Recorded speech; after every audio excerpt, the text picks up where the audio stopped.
Hey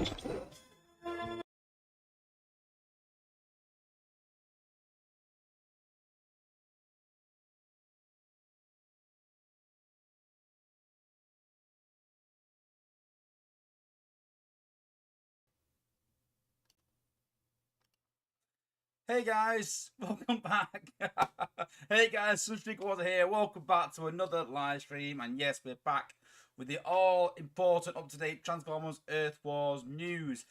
Apologies for the late start. I was going to say that I've been playing around a bit with my setup to try and cut those little bits of interference out. So let me know how it goes. If you hear any interference, then let me know.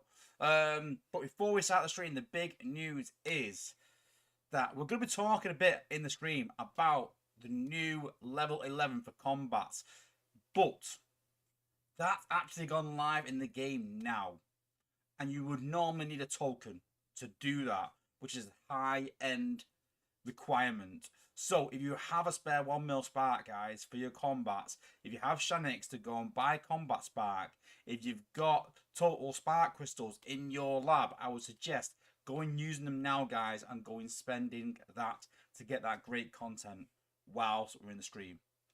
Go and get it there quick, guys, while it's available. spaceape may revert it, who knows, but at the very worst, you'll get your combat spark back. But if they can't revert it, hey, you've got some top end combat content for a lot cheaper than what it should have been. Crazy, I know, but that's the reason for the bit of a late start to the stream, because I saw it, I thought, is that the test account? And I looked back, I was like, no, hang on, that's my live account. What? And I thought, oh, I'll try it. It'd be a bug or something. I tried, like, what? So yeah, it is live in the game. So go and check it out now, guys.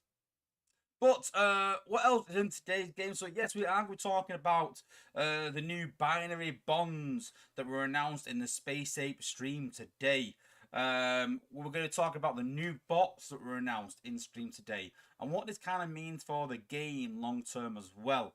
We're going to be talking a bit about the combat bot that's been finalized now. We're taking a bit of a look at that again. Talking a bit about behind the scenes with spaceape.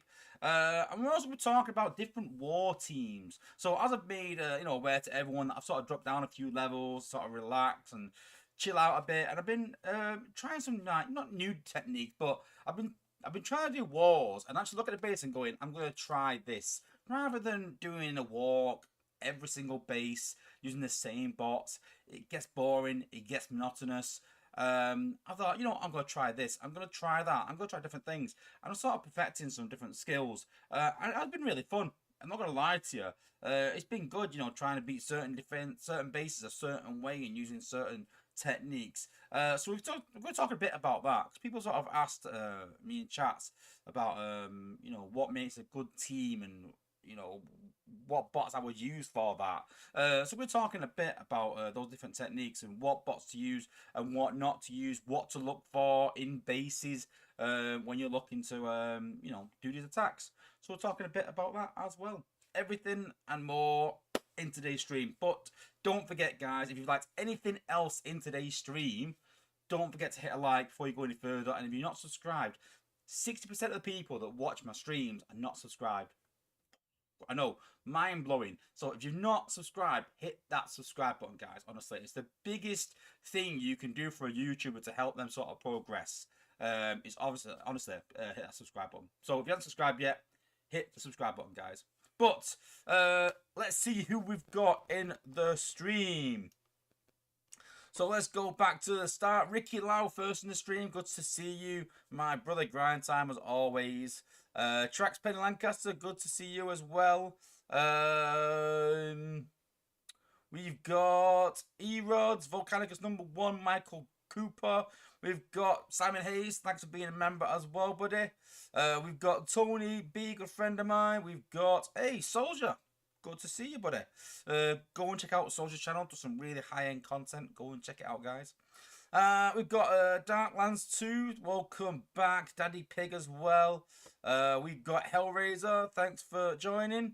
We've got Blade 19. We've got everyone talking. Who else have we got?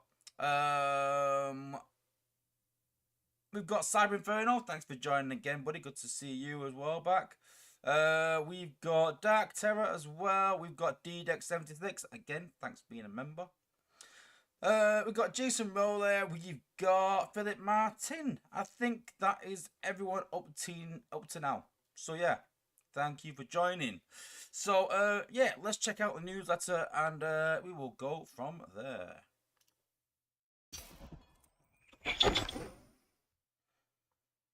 And I'm going to start a quick advert. Sorry guys, let's try and do this, see if it works this time. Sometimes some people get an advert, some people don't get an advert, but hey, if you get an advert, great. If you don't, great. Hey, let's switch back again. Cool. Okay, so this weekend's event is Past Imperfect. It's a Alliance Totalizer, 20 prestiges, 500,000 points. So nice, easy event. Works out at what, 12k-ish per person. So nice, easy event. And you get some Prime Core shards, another Prime Core event. 4-star shards, 3-star shards, premium shards, combat spark, total spark, chests, alloy, and John Gold power cores. And the total sparks chests obviously contain every type of a spark as well. Normal battle zones apply, and game updates and information. So the BBE system is a binary bonding element. We are going to be talking a bit about it later. And we should have a decent idea on what it's going to be and how you're going to achieve it and things like that. Spaceape have announced they're taking a break. We'll talk a bit about that later as well. Go and check out your content creators, myself, Engineer Hoist, Freezes Max, and obviously Soldiers in the chat as well. Go and check them out, guys. And we're in week 3 of the saga with a leaderboard next week, which has come with a massive load of, oh god, so much fight back. It's unbelievable. I don't think I've seen the community united for so long about this, but the event is still going ahead, which again we'll talk a bit about later. Then we've got a resource event. I don't know what a resource event is. It's not Prime Core Sharks, it's a Prime Core Sharks, so I don't know what that is. Then we've got a 5-star legacy, we've got a Prime Core Shard event, and then it says to be determined. I presume that would be an endurance event, but Yanis has said it's a new game mode. Is it a new event as well? Who knows? We will wait and see. Got some pictures from Community Corner as well. And then there's no bug fixes this week at all, but they have said that they're working on the crashes, they're working on attacking the alliance member mechanic, and more improvements to replay accuracy. And that is everything. Quite a short newsletter, not much happening currently in the game. And we'll talk a bit about why. Let's go into the game now.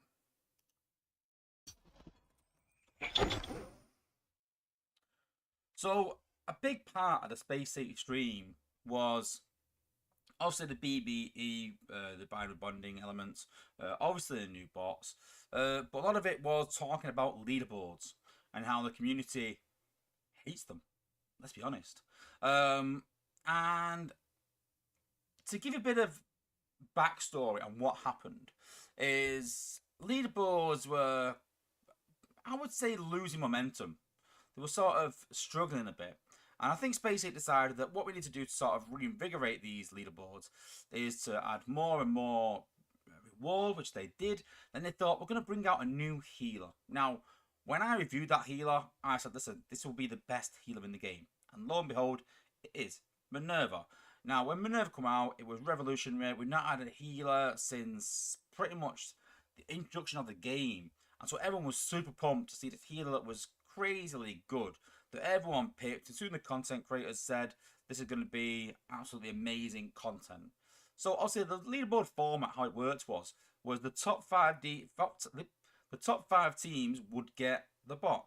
6th, 7th, 8th, 9th, 10th place would get the 4-star version. Now at the time there was a lot of criticism around giving the 4-star version out for that many points, and people thought that it didn't justify the points that they put up. And sometimes the points got to, like, you know, 4 million, 5 million points, which we thought was absolutely madness. But leaderboard kicked off, and there was literally like, I think there were like 7 or 8 teams going for it. It was crazy. I watched from the outside. I think at the time it was around. I'm not gonna. It's around the busiest time of the year for my work, so I wasn't gonna compete in it. I was like, I've not got the time. I need a free weekend because I have to work weekends with my work. So the leaderboard went mental, absolutely crazy, and I would like to say it finished on around 8 mil, I think. So just think about that. 8 mil divided by 40 players. You're talking like 500,000 points each, which is absolute madness. I could be wrong on that. Maybe 6 mil. It was a lot of points. A lot of points, and a lot of money spent. And there was talk at the time from Dale saying, well, should we give it to fourth, no, to sixth, seventh, eighth, and ninth, 10th place? Should we extend it? And then some people have said, yes, you should, because it's crazy to put up them points. Some said, well, you did say top 5. You know, what do you do? Do you do this for every single event where people miss out? Just start giving other people's prizes? So it was decided that only the top 5 would get it. Now, what happened at that point was some of the teams below them, some of the players said, listen, I'm not putting up that many points. I am not doing that. And it caused rift in alliances that were, you know, because you got some people going, listen, we need to get this bought. And some people going, listen, I'm not putting up any more points. I spent far too much money already. And all of a sudden, rifts started in alliances. People missed out on the bot that wanted it, and who had spent loads of money but had missed out. They quit the game. It was mental. It caused so much of a fuss.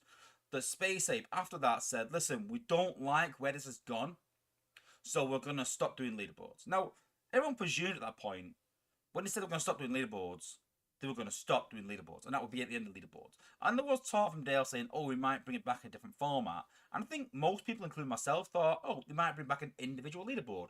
And I kind of get an individual leaderboard, because that would mean that if you didn't want to go, if you wanted to pull out, then that was on you. You were not dependent on anyone else. You weren't alliance, and if it went to 400k points to get it, then that was on you to get that. And I sort of saw the point in that. I said, well, I can kind of see that.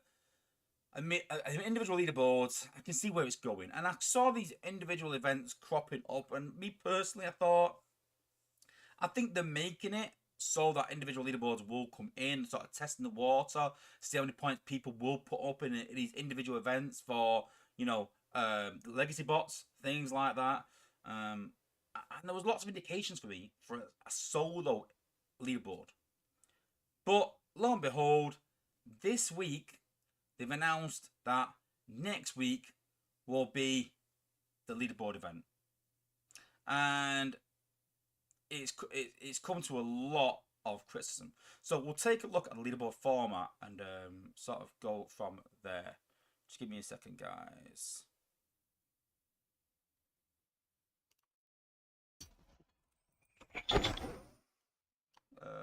Give me a sec. I want to get it up.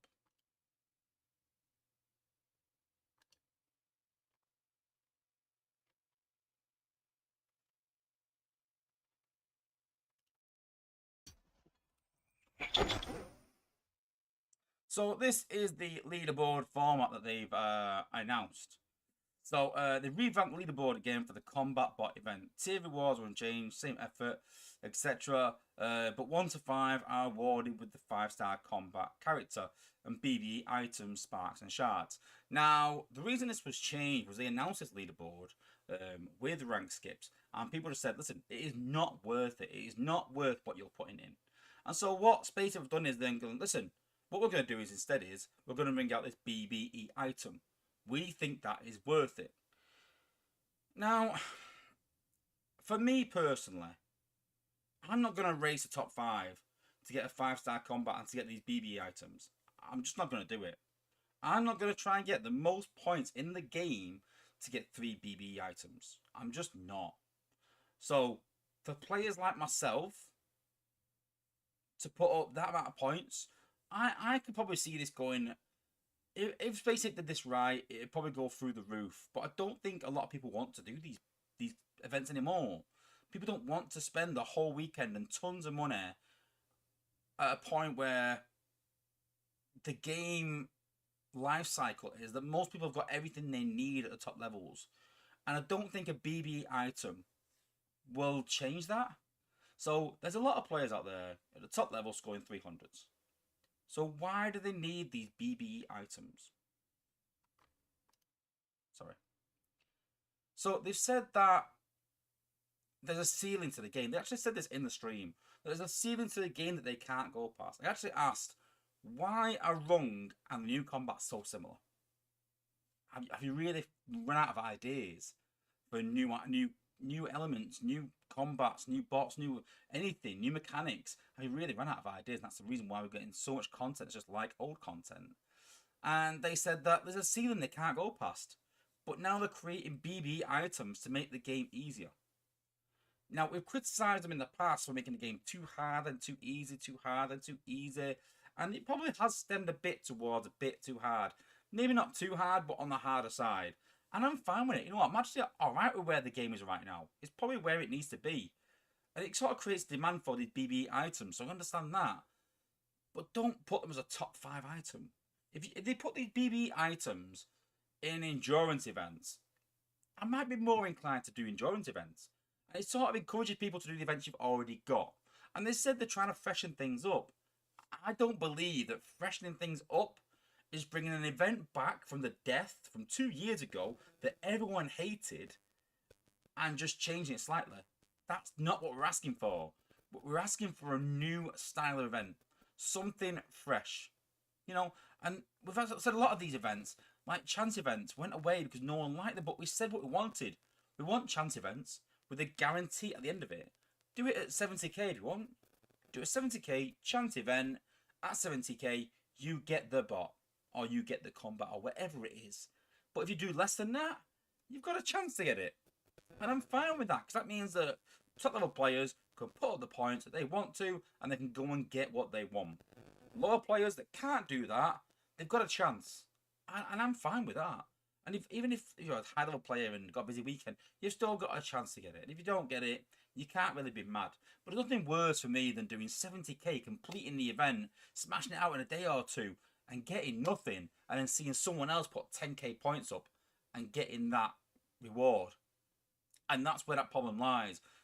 And the problem as well is in the stream, Yannis said a couple of times that, oh, if you tell us what you want to see, then we'll look into it. And I was like, you've got content creators that do videos every week saying, this is what we want. You've got a channel for feedback where players are saying, this is what we want. You've got Prime Chat, you've got the Lounge Chat, you've got the New Players Chat, and there's no doubt people in there saying, I don't like this, I like that. And I don't think for 1 minute that Dale is not feeding this information back. So when we say that the players are being ignored, I don't think it's that they're ignoring it per se. They're just not listening, if that makes sense. I don't think for 1 minute they're sat there and they're reading it and going, no, not that idea, no, not that idea, no, not that idea. I think Dale's coming to them and going, this is what the community's saying. They've gone, right, okay, I'll read that whenever I've got a chance. But that's vital feedback. Absolutely vital feedback. I just don't think they're looking enough into it. I think they have an idea on what needs to be done to fix the game and to make improvements, but we have totally different ideas. And the frustration comes when they introduce these things and we're saying, this is not what we want.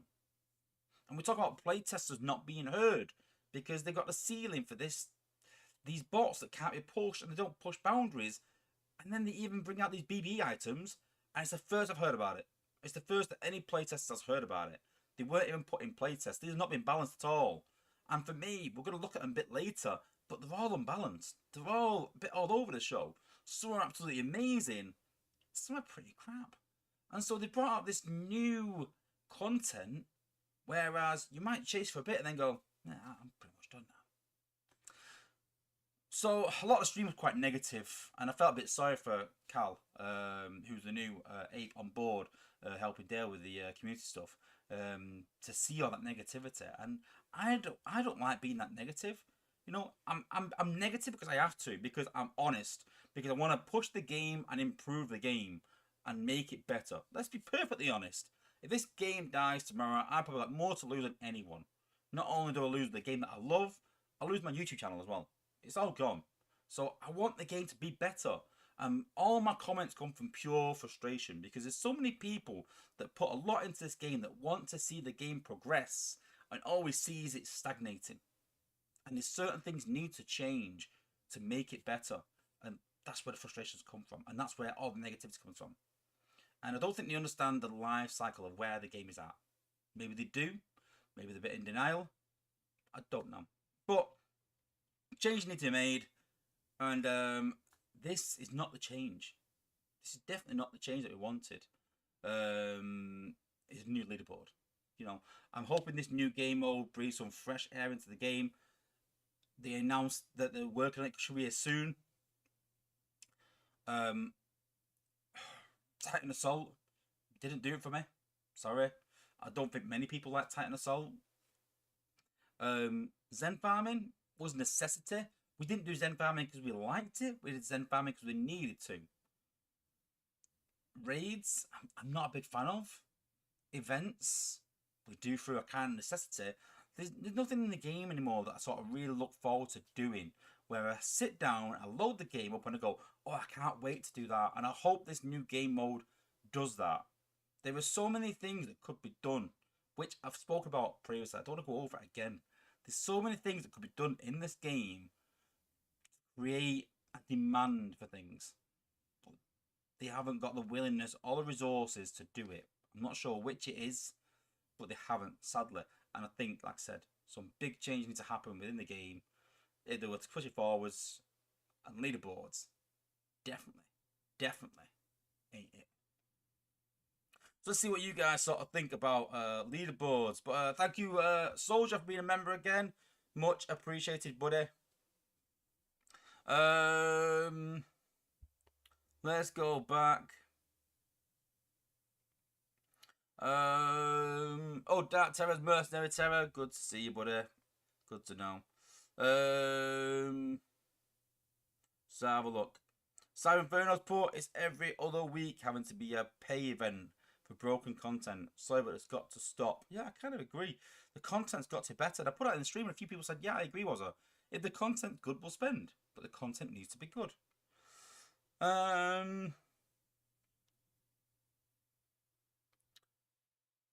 Let's have a look. Philip Martin's put, was it quiet? Oh, right. If it's quiet, then I'll up it again. It's looking a bit quiet on my end, but I can upgrade that a bit.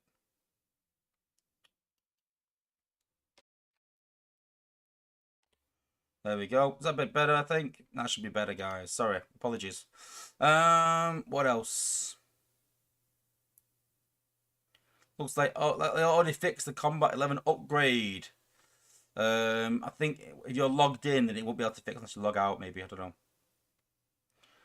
Yeah, Siren Inferno's put 6 teams hit 8 million or just under.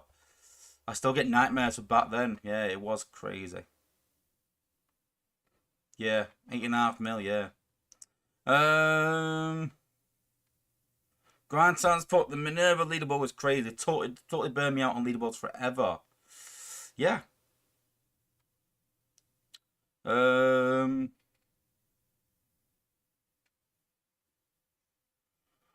Inferno's put this was back when Zone 14 was a consistent zone, so less points scored per run compared to today. Good point as well. This was during the Cup Golden Lagoon days. Yeah, it's a fair point, yeah. Fair point.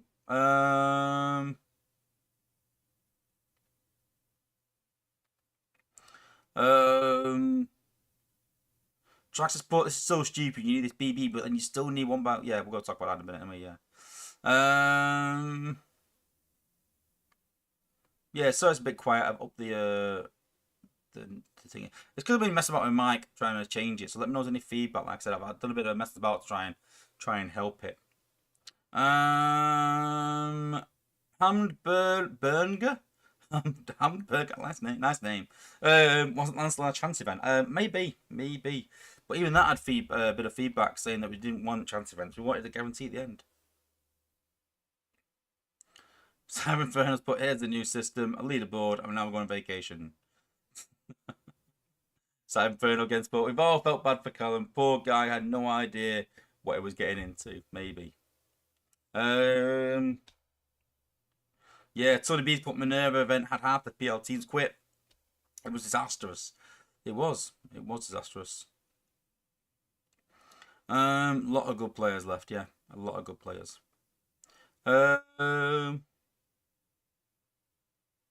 Mark Cooper's put, everyone who got the combat levels up with Spark are getting rolled back fresh off the Apes Discord.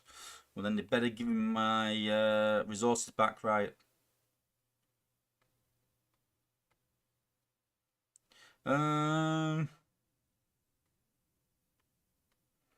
Meta Bear, I think leaderboard should be extended to top 10 alliances. Maybe, yeah.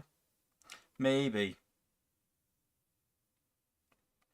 Manos put, did you watch stream today? Would be so good if Dale ran this game and he almost joked he wouldn't move leaderboard, but I think he would. Yeah, he would. Yeah, no doubt they're frustrated by it as well. No doubt, because they get all the stick.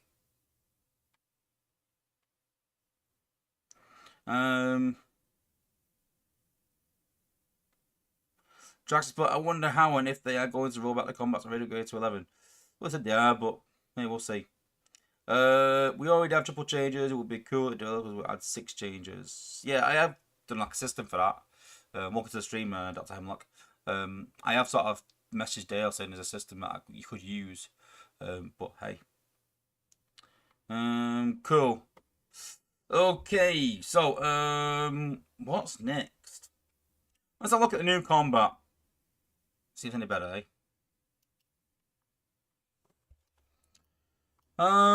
Before we do, let's see if it has been rolled back. I haven't got it rolled back yet, I don't think. We'll see.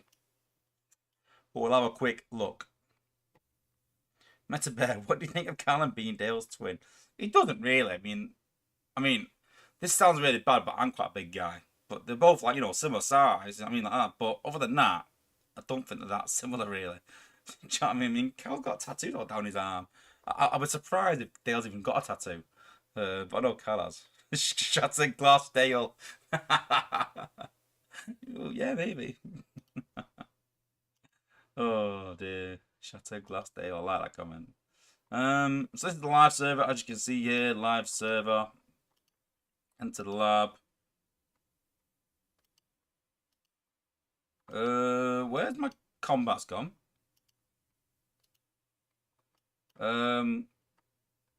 What's going on? Oh my god, what have they done? Oh no. Well, where's Minerva? Because I know I did wrong. Where's wrong? Oh, I've got wrong at 11 still. Wrong's still 11 there. Who did they have? Oh, it was on a Skids ad. Yeah, Nightstick's still 11. So, don't know what they're doing, but they're doing something. But who knows? As long as I keep my combats, I don't care what they do. Just don't really lose my combats. So let's look at new combat. New combats CL and I can't remember the conversion. So many all these combats. I did get criticized someone on my comment section for not showing the conversion, so I do apologize, but I don't always get the conversion. And sometimes it's a bit late getting it, but I don't think I have the conversion. Let's have a look. I should have it in the missing section. I can at least have a look at it. But obviously, Ozu's there. I mean, obviously, they're both the same. Yeah, apologies, guys, that I don't think I have got the conversion. But we'll double check before we go any further. Let's go healers. Let's go on quick combat.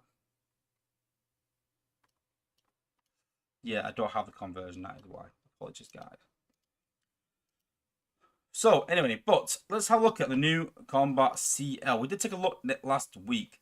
But there has been some conversations around this combat and what it should do. So similar to last week, it's very similar to Wrong, probably too similar, if I'm honest. So we've got CL that heals 42%. We've got Wrong heals 42%. Every 10 seconds, you shield your target from 32% of damage for 4 seconds. whereas CL, you and your target to like 20% of damage for 6 seconds. Now, we showed this last week. It's very similar to Rung. Now, when we talked about this in playtest, the agents actually came back and said, "Oh no, it shouldn't shield yourself, just the actual bot you're healing." And we said, "Well, that makes it quite bad. I'd rather not." So they did sort of say, "Okay, well, we'll keep it as it is." So that's the good thing anyway. But let's take a look at it anyway.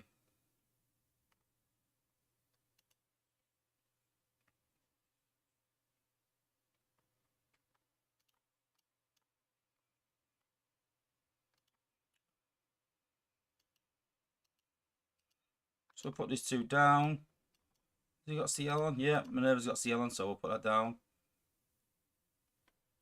So actually, the shield is not on the healer, which it should be.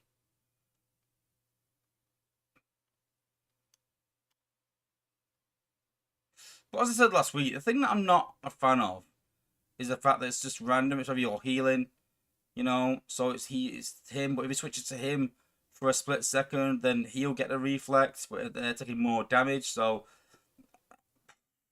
I'm not impressed. But something else that I learned from playtest as well is a slight problem. So I did say last week, I said, hey, well, you know, it's very similar. I won't be too harsh because it's new content. And I said that, you know, listen, it's a choice, I suppose. You could use CL, you could use Rung. You could use both together if you want. But there's a slight problem with that. And that is that if we look at Rung and we go, he heals. Okay, let's just keep that bit. We don't have to go over that again. Every 10 seconds, you shield your target from damage. Right? So he stops the target taking damage. And then CL reflects the damage.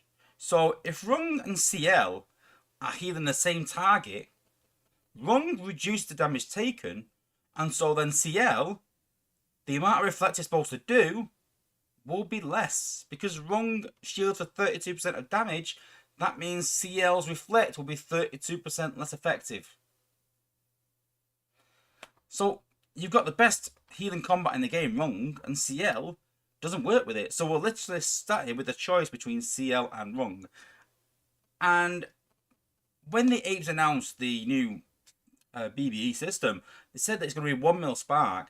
Add that on to the already cost of upgrading a combat from 1 to 10, adding 11, you're talking 3 mil spark.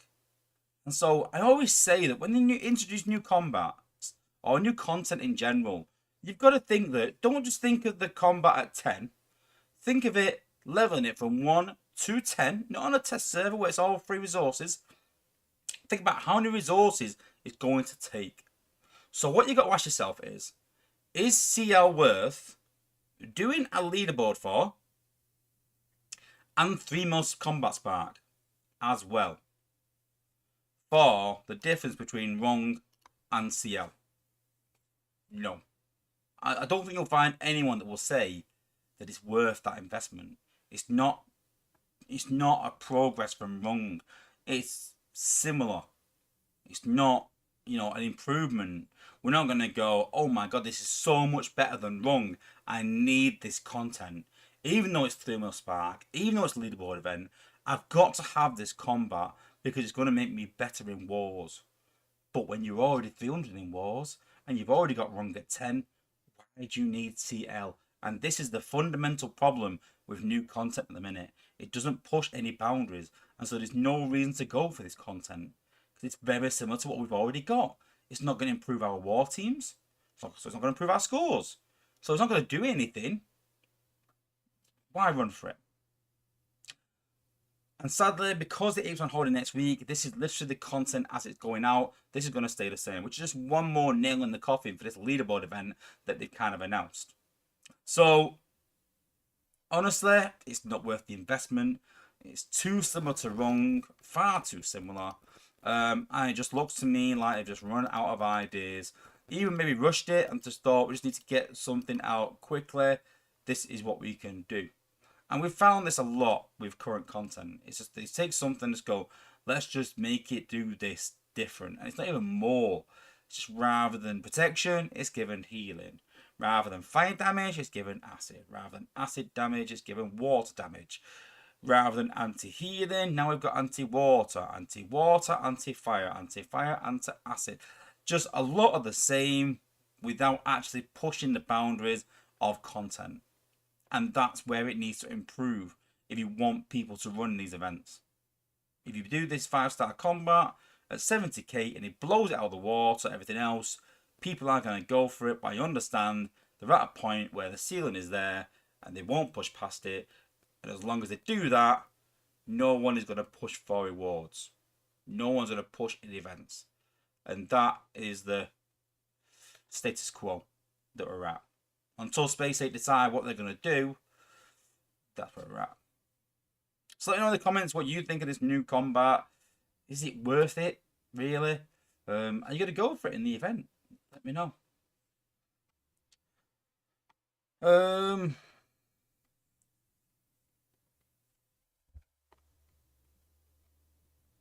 Just said hit the set to coincide and then go back. Let's have a look.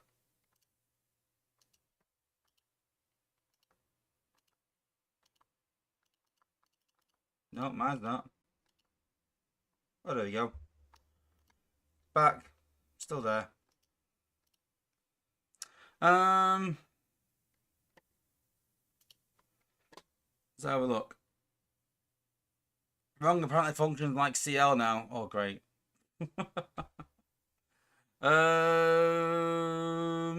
Hamburger, why do you roll out function 5 stars? I don't. That's a good point. That's test. Hang on a minute. No, I don't. That's my test account. That's my live account. That's my test account. I don't. Yeah, I thought, yes, they've took my bots away and given me cons. I'll get my bots back and keep the cons gladly.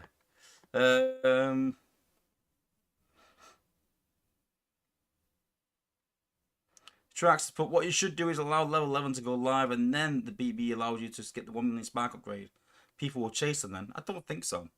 What they need to do is just give it the BBE, and that's it. We'll talk about that in a minute. But anyway. It's rung 2.0. Reflect still broken on caster. More like rung 0.5, yeah. Marathon Piano, no, I haven't gone through Lightspeed, but I am going to soon. Nope, not worth it. Candyman, now if there's a rap battle leaderboard, I'd be there. Jackson Pup, you only get the 4-star combat, just wait until the bundles come out and you can get it for only 10 to 20 bucks. Way cheaper. True. Zero creative thought put into this. Yeah, again, I agree. Yeah.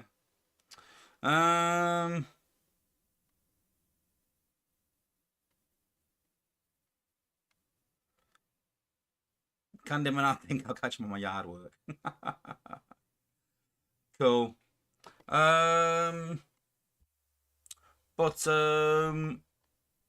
Yeah, so in today's stream they did announce ability 11. No, not ability 11. Not ability 11. Not skips. Nothing. They announced level 11 for combats. Now, let's have a look at some of these combats in so these are some of the 11s that they sort of showed in the stream.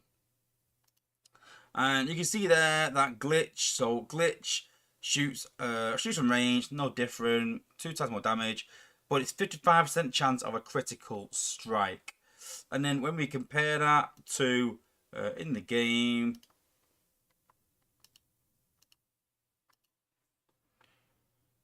you've got glitch there, but it's a 43% chance of a critical strike. Everything else is still the same as level 10. He's in ability 10. Level 10. Okay, let's have a look at another one.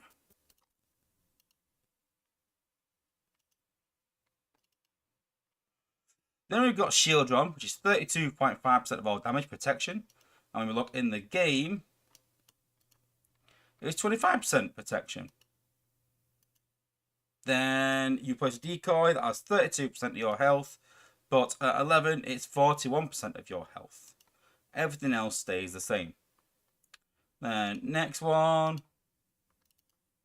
Another example is wrong. So you heal the target 54% of the bot's value and you shield for 41%. And in the game, that is an increase from 42% healing and 32% damage. Now, looking at some of these 11s, they actually look pretty good. But some of them don't.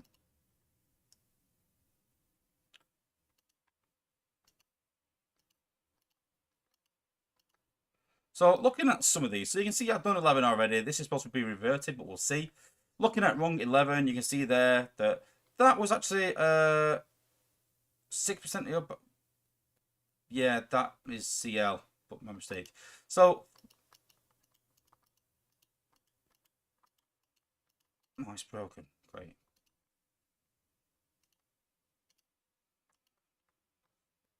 Great. So I actually did have some stats showing. This is actually even changed on the test server as well, but we could talk about it anyway. So some of the ones that were really worthwhile from first impressions of these was Nightstick was a really good change where it increased the healing and the damage. Flak was another one because it increased to about 45% of the bot's DPS value. So it was a constant increase in DPS. And obviously rungs increase the healing and the shielding as well. Some of them were not as good. So a lot of defensive combats, like Big Daddy, weren't available to be upgraded. But some of the ones that were available, like Zor. So the problem I had with Zor was, when I first witnessed this, was that his health increased and his DPS. The orbital strike, though, it deals 4% of his DPS. So yeah, the orbital strike will increase. That's all right. What was the other one? Trip Up. So when I looked at Trip Up, it increases health and damage, but didn't increase his attack speed up. So I was quite disappointed by that. And what I found was a lot of the minion combats had this, where it increased their health and DPS, but didn't increase any other part of the combat. Taraxodon just increased the healing, which wasn't very good. And so I still think there's a massive divide on some of these BB items that haven't been in testing. You know, they've not been in testing. And in testing, I'm sure a lot of feedback would be that some of these are great. A lot of the gunner combats were absolutely amazing. The healing combats, things like that. But for Glitch to just get a 55% chance of critical strike, the constant damage he's doing is not increased really that much. So it's not a massive increase. For 1 million spark, you're not getting that much. Whereas Nightstick, because it was constant, because it was more healing and damage, it's a constant increase. And so Nightstick could have probably done with a least of an increase and just given him a bit more healing or something, or a bit more damage just doing one, whereas Glitch should have probably done both.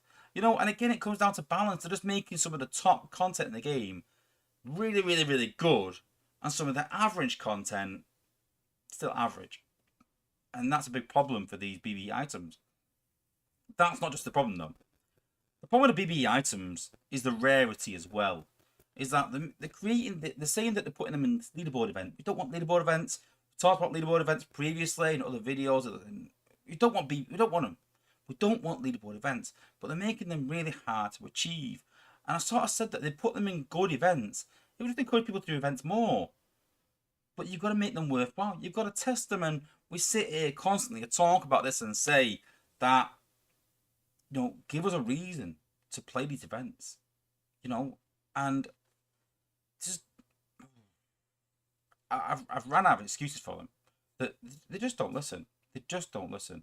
Is that they create something new and go, oh, people will want this. They make it so unachievable for the 9% of players. I understand that they're trying to make money to keep the game alive, but you understand that you make money by keeping players playing the game. You don't need to create a new event where the ceiling is through the roof. You're more than willing to put the roof massive up there in events, but you're not willing to raise the ceiling of content. And that's the problem. Is that people will spend if the content is good and available, you put these in endurance events, and more people will do endurance events. I might even do endurance events, but they're doing too many big events now, and people have said it's kind of a cash grab. It looks like they're desperate for money, and they're trying everything to try and get more money in. And I kind of agree. I don't like saying that, but I do kind of agree. These should be easily achievable. They should be. They're not easily achievable. No, that's the wrong word. They should be achievable to the massive players who want to. But by putting it as a top 5 leaderboard, people are going to miss out on that and get a bit disgruntled. You put it at 70k event and go, listen, if you complete the 70 event, whatever rewards we're getting, but now you're going to get a BBE item as well, people will probably compete in that event for that.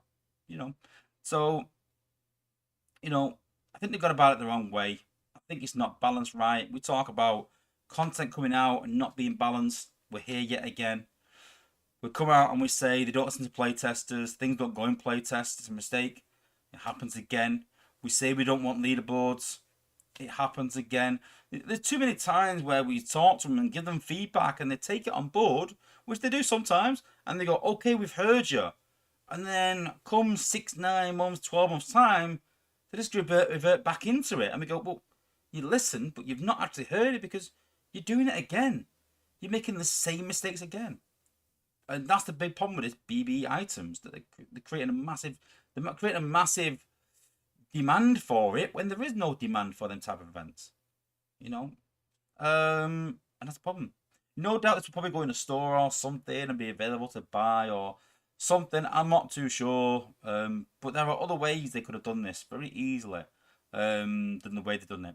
And I don't think it's the right direction. But I would like to sit here and go, maybe the playtest can make it better, but the playtests have not even had an input on this at all. It's not even being into playtest, so they can't even do that. So I think it's stuck as it is. I don't know where they get feedback from, because the only feedback we've got is literally what I've just seen in the last 5 minutes. And that's why the start of this video is a bit sketchy, because all I've seen is 5 minutes worth of me upgrading things on the live server and getting reverted. There's been no information in the newsletter, really. There's been no information on the stream, other than they're going to come out and they're going to improve your combats. Great. I say to this, like, I spoke last week saying that it's the equivalent of someone saying, do you want to buy a car? Oh, what car is it? Well, it's a fast one. All right, okay, well, what is it? Well, we can't say what car it is. We can't tell you the engine size. We can't tell you its torque. We can't tell you how many horsepower it is. All I'm going to say is it's fast, and you've got to believe me. You would laugh at him and go, don't be stupid, mate. And it's the same here. There's not enough information about it at all. And they're saying to people, listen, we're going to take a week off, and we expect you to come back, and we expect you to go all out for this content that you don't even know what it really is and what it's going to really do. So, hopefully more information comes out. I can't see it because they're taking a week off. It's not even like they can take this feedback and come back next week and sort of clear it up before the event. So we're kind of stuck, what we're stuck with. So let me know in the comments what you guys think of this new BBE system, these BBE tokens. We'd be interested in running events. What would you say would be the point event where you think that these should be? If people are going to say 20k, 30k in the chat, it's not going to work. That's not going to happen. It needs to create a demand and make people spend. So I would say there's going to be 40k upwards, maybe 50k upwards. But, should they put them in endurance events? Should there be a new chance event for them, maybe? Should they put them in these, like, 1% things that people are doing? Does that work? Did that encourage you to buy bundles? That 1% chance of getting 1,000 5-star shards? Did that work for you? Did you buy anything for that? Let me know in the comments, guys, and hopefully we can try and clear this up a bit and get some more information out of them before they show up for the week. Let's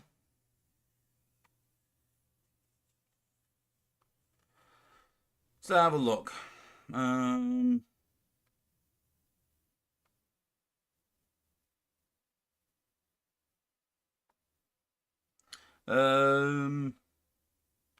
Cyber Inferno's put, I cannot fathom how they run a business model this poorly. I do think that sometimes, honestly. Content not tested, too many mistakes, things don't work, rinse, repeat. And Trax has put, they did 1 million combat spark with a token event, so you can upgrade a combat through the event. then people would pay. Yeah, probably. Yeah, it was 1 mil combat spark and a BB token, and it was a 40k event. I'd play it. I'd do 40k. I'd spend for 40k as well. Because you got to think that you might go, oh, well, 40k is free to play. But not everyone is going to go free to play at 40k and then dedicate the whole weekend. So some people will spend. You know, I would do 40k for a mil combat spark and a BB item. I think 40k is quite reasonable. 50k? Maybe not. Don't think so. Candyman, 2,500 5-star shots, ability 11. Easy. Tracks, I didn't like Hyro's smug attitude this go around the stream, more so than usual.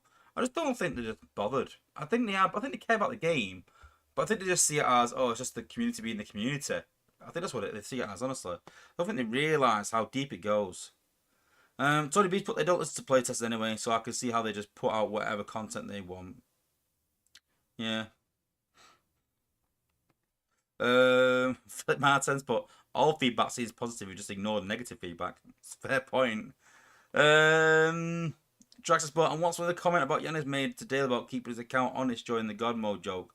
Like Dale has been busted doing shady stuff to his account. I don't know. Unless Dale has sort of like, I don't know. I'm just guessing, but who knows?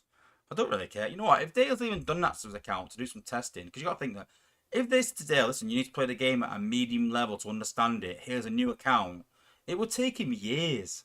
It really would. Whereas, you know what? If they said to him, listen, go and do this event. Here's a bundle. Go and see what you can do. I'm not too bothered with that. Honestly, I'm not.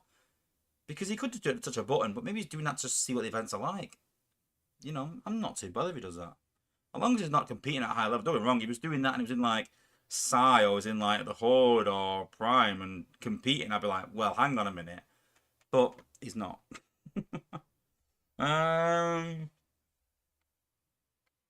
Yeah, hamburger. Burger. Yeah, make sure I get that right, not hamburger. BBE shouldn't make you also spend the combat spark. I agree with that. It shouldn't take 1 mil combat spark and the token. That's the problem, I think. Darkland support, I'd do that 40k type event, yeah. Alpha Tron, why have we never seen advertising for the game? Transformers are loved around the world, but no adverts. They have said they're gonna do have more adverts around when Transformers 1 is released, to try and get more players into the game. I still think it should be a 1 mil spark option on Shanix Door for 15k Shanix. 1 million spark, 15k Shanix. That's that's a lot.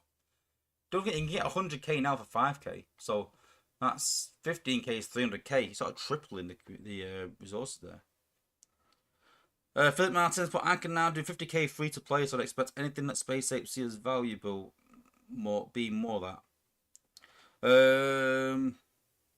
Alpha Transport, I've played other mobile games that advertise other games. Why don't they try that? Well, I don't know.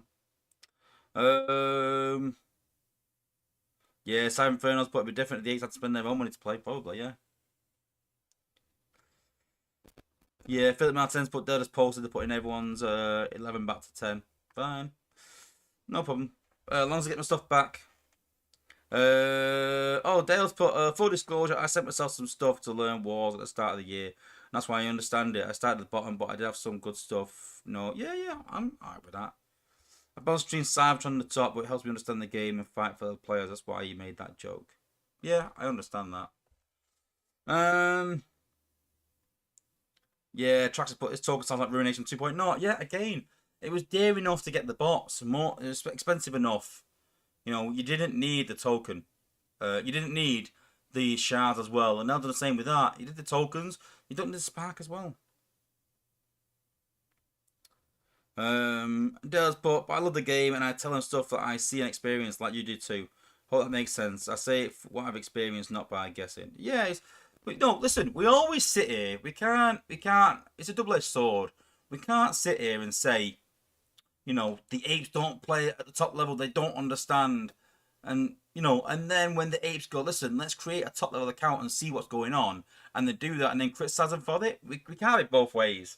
you know. But like I said, as long as Dale's not competing in like, you know, leaderboards as such and getting like top 10 places and things like that, or competing in top wars and giving him things, then you know it's not a problem in my sense, in my eyes. Darkman's got his first 300 in Cyber League using a Fire Acid squad. Cool, good to know. That's my long-term aim. That's my long-term aim, to create a Fire Acid squad. There's one bot missing. What else? What else? So yeah, I wanted to talk about different war teams and how they work. And this sort of stemmed from me competing in some wars on my live account. So let's just change over to that a minute. Oop. What's going on here? Let's get rid of that a minute.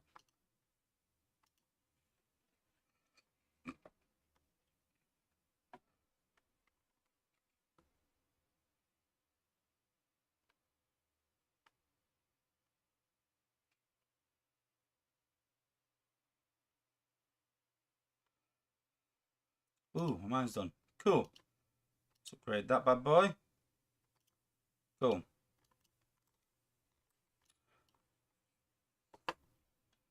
Okay, so yeah, so we're talking about war teams and war team makeups. And this sort of stems from me dropping down a few levels, wanting to sort of relax a bit and try some new techniques out. And what I've been sort of doing is look at different bases and seeing how I can attack the bases in a different way and what it's vulnerable with. And I've sort of gone into 3 different main teams. And if you're a top level player, you'll be aware of all these. But I think some low level players aren't aware of these strategies. And sometimes see me doing them and go, wow, that's really impressive. But obviously, I think to top level players, it's kind of like, well, I've seen that loads of times before. But I thought it'd be good for lower players to sort of see not just the attacks, but the bots that are chosen, the combats that are chosen, and why they're chosen. That's the big thing, because then if you know why they're chosen, you don't have the certain bots, then you can go, oh, I can sub this bot in and understand the pitfalls of subbing that bot out and in, and why you should or shouldn't. So I think the first attack we're going to look at is a simple walk. And the idea of a walk, plain and simple, is to walk through the base, clearing everything. That's it. Now, you need a certain few things in a walk. So you need some protection. You need something that can take out a lot of defenses. You need something that can take out probably a particular defense. And you need some protection, and you need some healing. So we'll start off with a frontline tank. So I think some of the fan favourites is obviously Pipes, Rook, Blaster. Not necessarily all 3. Maybe 2 of them, maybe just 1. Different compositions of walks. And there's no set thing to say like this is how you do a walk. But the general thing is that you need some frontline tanks. Now, obviously, if you use Pipes and his FFDs, that negates his shields. It negates Rook, doesn't negate Blaster. So you can do 1 or 2 things. You can either look to take the build bots out and then walk with whatever bots you want. Or you can look at the build bots and tailor your attack depending on what the build bots are. For example, if you look at a base that has, like mine, FFD and anti-healing, so you can see there we've got an FFD, Force Field Disruptor, which takes away shields. We've got one there. We've got anti-healing, and we've got anti-healing just there, raid blockers. So don't forget the anti-healing build bots don't affect power cores. So the likes of combats and Micronus aren't affected by these. So if you can run against this base without using any bots that use shields, and without a healer, the build bots are irrelevant. And that might be a challenge. And that is quite challenging. So a lot of people look to take the build bots out. But that's where a combiner can come in useful. You can use combiner to take out the build bots. You can use combiner to take out defenses. And again, there's no set way. But I would say that you definitely need someone that can pop outposts. Now, whether that's Afterbreaker, which we'll talk about Slack in a minute, whether it's Pipes, whether it's Rook, whether it's Blaster, whatever way you want to pop outposts is your choice. But you do need someone that's going to pop outposts. So let's just say we're going to put Pipes and Rook down for the sake of it. Then we need someone that can at least one-shot. So the best bot is Roadbuster. You can take anything out, even if it's shielded, by the shield gen cluster. You can take it out one shot. Done. Great bot. You may be talking SG Jetfire, but you can struggle against any defenses that are healed. So it's an option, but not a great option. And it also depends on what level you're warring at. If you're warring at below Cyber, then these bots that I'm talking about, where I say, but they can sometimes, fall foul, then you'll find at low levels they won't. They'll do very, very well. And you'll also find at lower levels, these bots can do what we're saying at a lower level. So maybe level 60 or level 58. But that's also where lower bots might come in. So if you're warring below Cyber, for example, then Jetfire would be a very good bot, because you can probably one-shot most things. Once you get to Prime League, Jetfire becomes kind of irrelevant, because he hasn't got the damage to do it.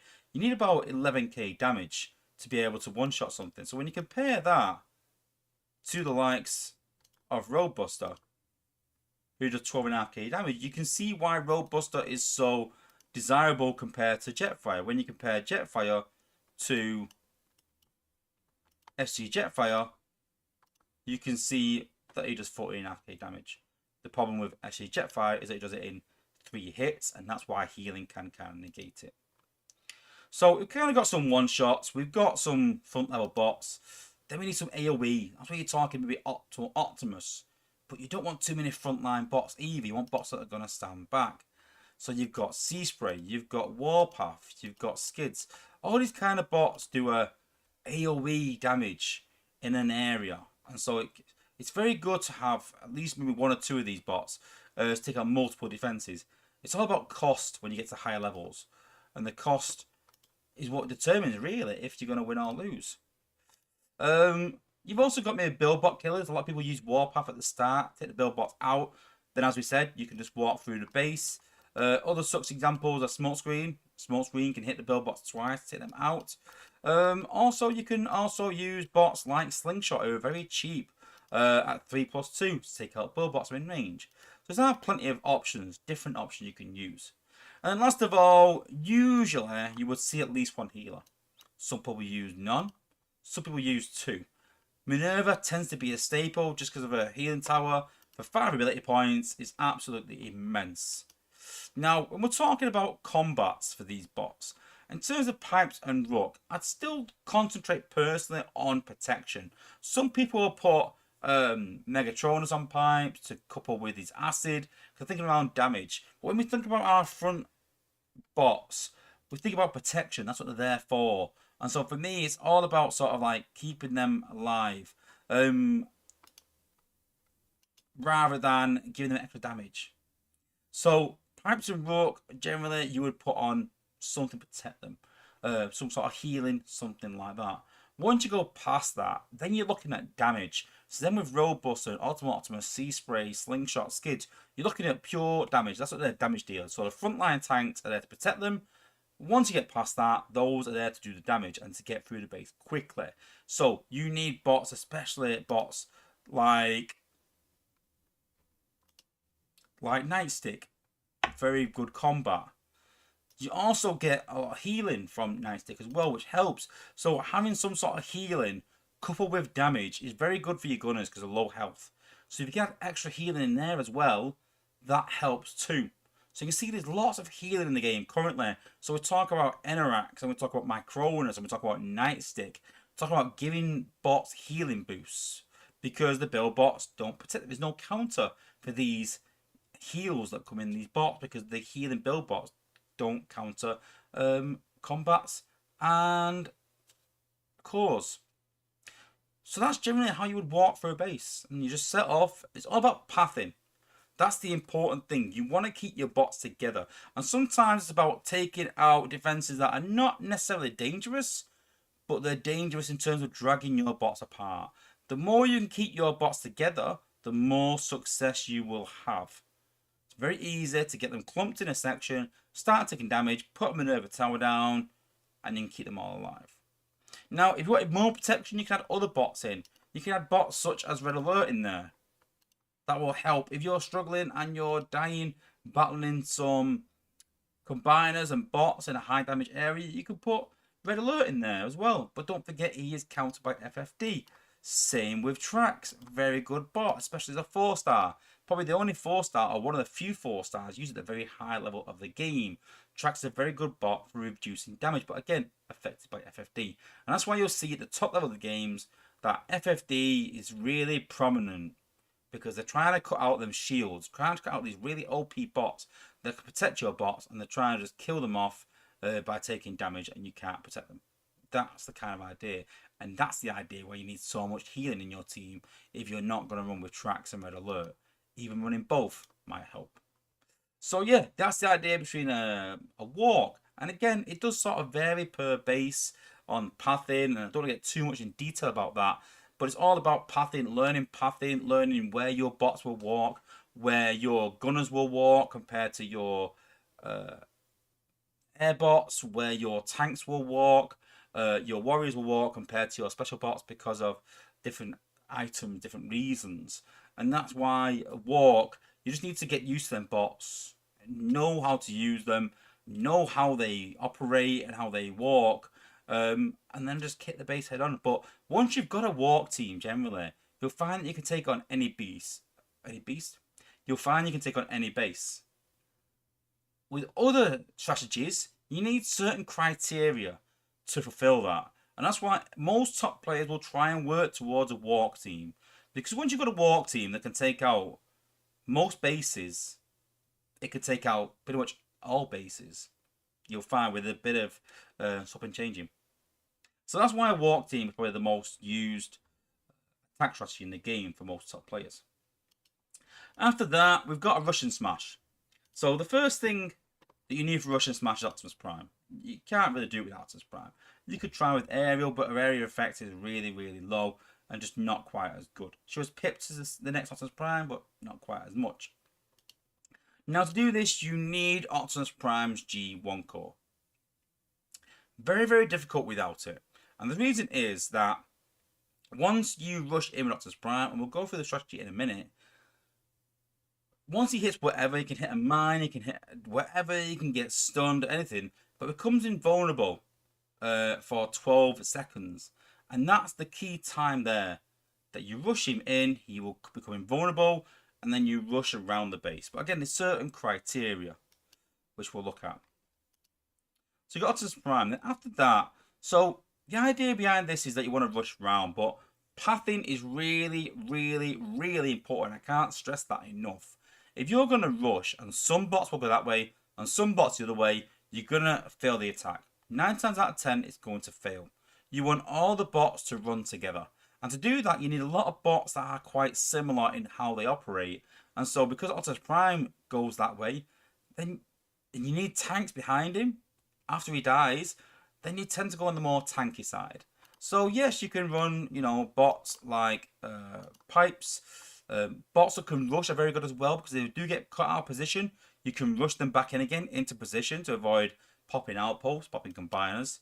Bots like Red Alert, again, very good, protecting your team. And if you are going to run gunners, don't run too many. So generally, I will run Roadbuster, run Optimus. I won't run Drift because he jumps over walls. You just don't want that. It's just too complicated. It causes too many issues. I will use bots maybe like Twin Twist even.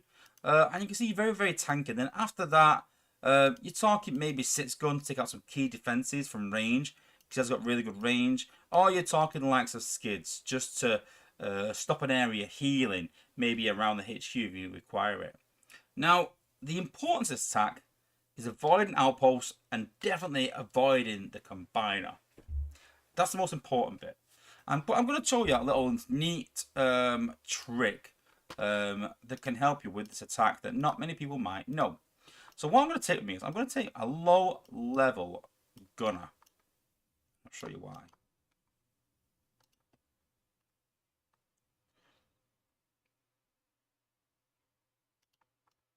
So the one thing that can really mess up a Russian Smash is mines. Something to really be cautious of. And so what we need to do is we need to make sure there's no mines on this landing pad. As if people put mines to try and stop Russian Smash. So what we want to do is we've got an outpost here, and we don't want to pop that outpost, but we do want to check for any mines. So what we're going to do is we're going to drop a really low level bot here. And you see there, he's going to die quite quickly. Hopefully not pop the outpost. And there we go. His job is been done. Why did that stop?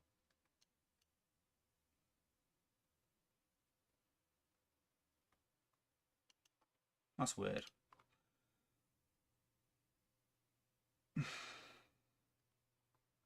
Let's go on a test server and try this a minute. That's weird. Why did that battle stop? Am I losing it here? Why did that battle stop then? When he had loads of the bots in the shuttle.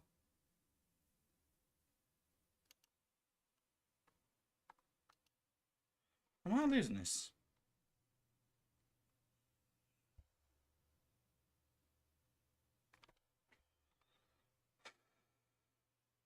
So you're telling me that I could lose war battles, or is this just on second base? Let me know in the chat.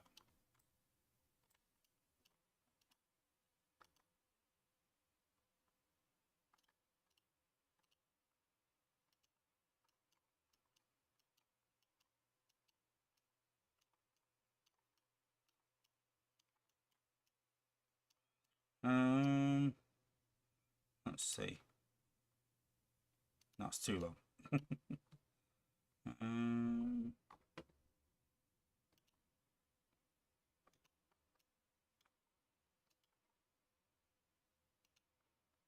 Yeah, probably Cheeto, I think. Yeah. Actually, yeah, I can use a 3-star, can't I? I can use a 3-star. 44 is a bit too high. Around level 30 will do. 41, yeah, I think that'll do.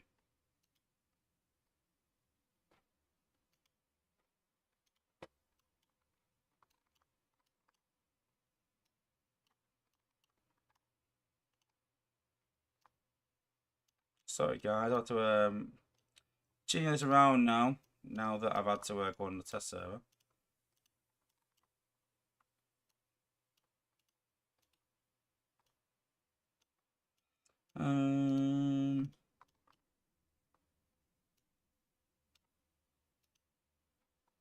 Oh yeah, that's where that's about.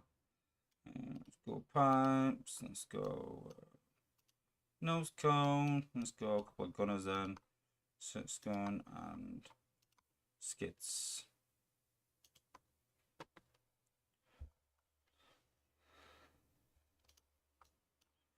So we're going to try Russian Smash against this base. Now, because they've got a outpost on the launch pad, it's quite difficult to avoid any mines. But normally you can use a lower bot just to avoid any mines. And you'll put him right across the launch pad. Now, if that outpost wasn't there, you'll put him right across the launch pad to make sure he pops any mines. But now we've got an outpost on there. We're going to still put him up here because we want to make sure that he doesn't hit a mine up here instead. So he flies over the outpost, pops the mines. There we go. I don't know this as well. Right, let's try it without it then. Let's try it without it. I'm changing this round in a minute, so it's going to knock on my attack up.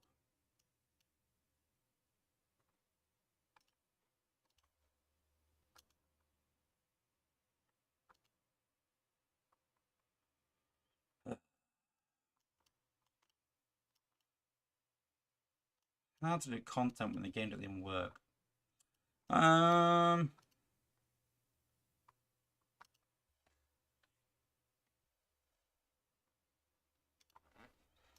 So obviously this is my base, so I know some mines down here that I need to pop somehow. So you can either use a low level bot to pop the mines, let it die, or you could do a bit different and you can pop it and then just rush afterwards. So what we're going to do is we're going to make sure that, yep, that's not there. So we're going to drop Slug up here. He's going to pop the mines. Then we're going to drop Optimus Prime behind him. So Slug's taking all the damage there. That's all he's used for. That's all we need him to do. So we're going to rush Optimus Prime up there. Then we're going to send all the bots Down to this bottom corner.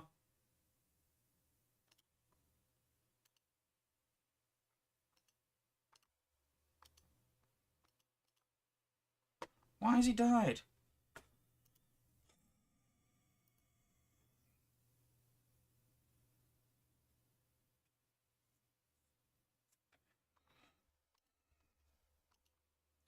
This game is stupid.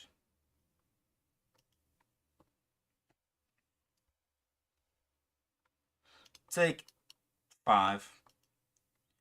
So we're going to drop Slug. We're going to try and pop these mines that are on the launch pad. Drop Optimus Prime behind him.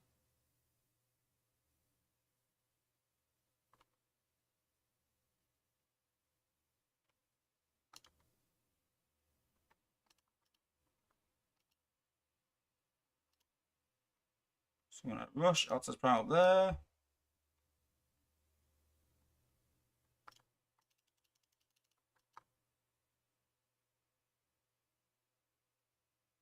Why is it? He hasn't got his G1 core on.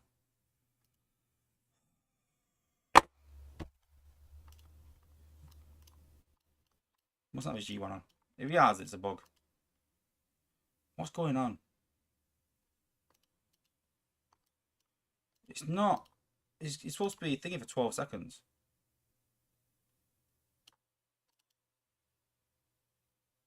It's supposed to be invulnerable for 12 seconds, even to the likes of Twin Twist. I know there's a bug in timing it, but you can rush, then you wait till it kicks in, and then you rush again.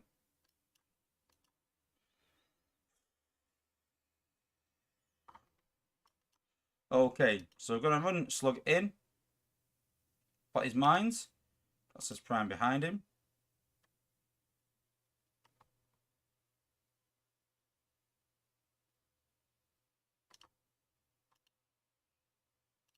So we're going to run Optimus Prime in.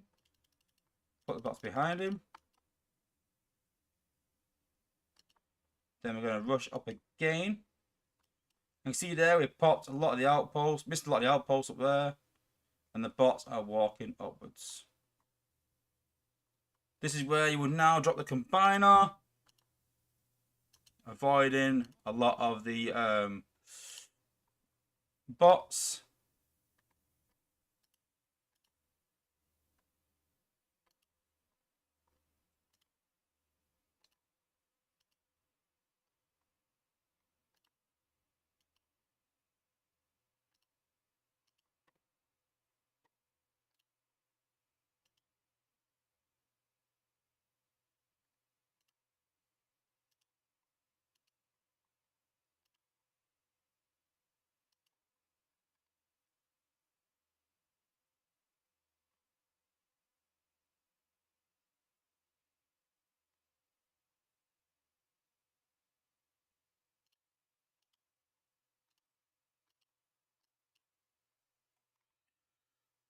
I think we might just get it down, maybe not.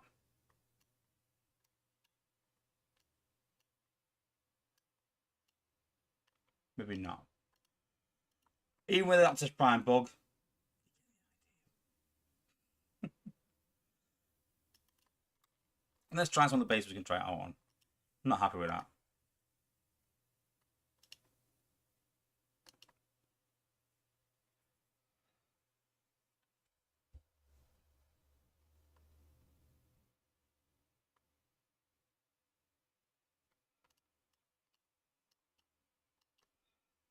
So what we're going to do, you can see here, the combiner is on the launch pad.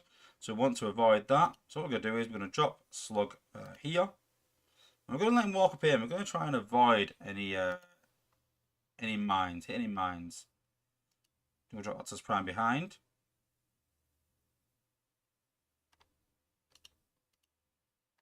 So I want to try and get Optimus Prime up to that mortar. So we rush him upwards. Then we rush upwards again. We want to try and get all our bots to go wide here. So what I'm going to do is I'm going to rush wide here now. Then I'm going to drop my bots and hopefully they should rush around, I think.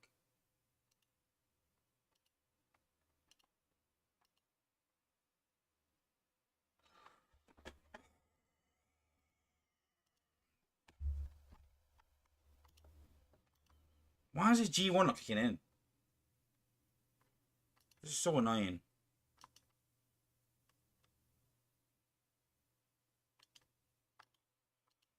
But I'm going to take Ruination with me. Do it properly.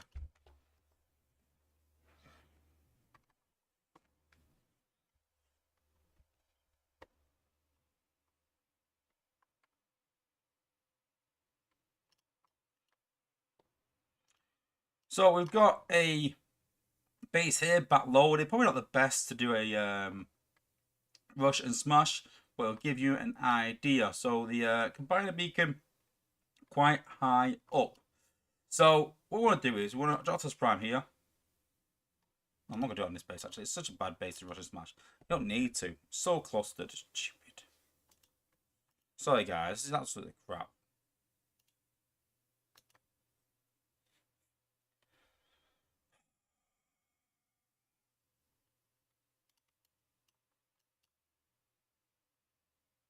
Okay, I think it's doable. Okay, so we've got Ruination. The combiner beacon's quite high, so we're going to pop that regardless. We're going to try and avoid most of the defenses. So what we're going to do is we're going to drop Slug quite high. Pop any mines that are there. I'll just prime the same. What I'm going to do is I'm going to rush Slug into there to take the hit.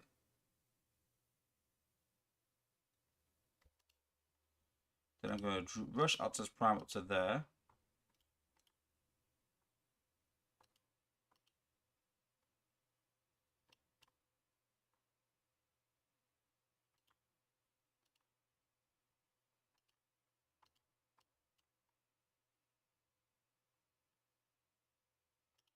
Then what I'm going to do is I'm going to rush up to the top and drop all my bots here. And they should rush up the side to join Altus Prime. No, they run through the middle. Well, Optimus is. Let's keep the rush up. I've just rushed up. This is a good advert not to do fucking rush and smash, innit? Fuck it, honestly. I don't let me swear in my streams, but this is a joke, honestly.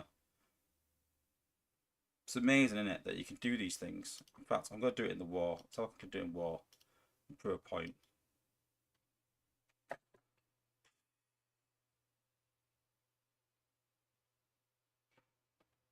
hate doing these things. I hate doing these war attacks with bugs that can't even work. So I can do it in war.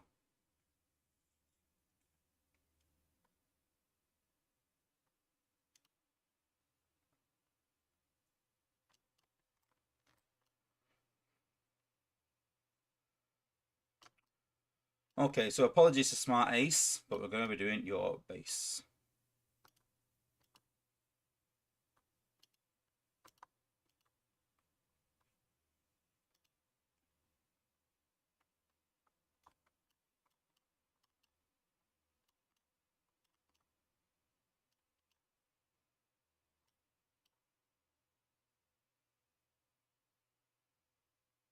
Yeah, that's the one. Yeah.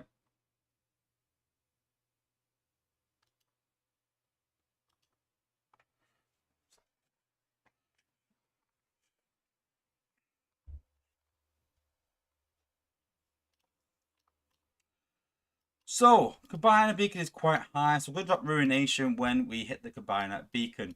Enclosed walls make it a lot easier for your bots to follow. So what we're going to do is we're going to drop Altus Prime. Then we're going to rush up to the right here. Drop our bot. Because it's enclosed walls, they'll automatically go up there. We'll rush up again. All the bots will follow up. I'm going to rush right to the top.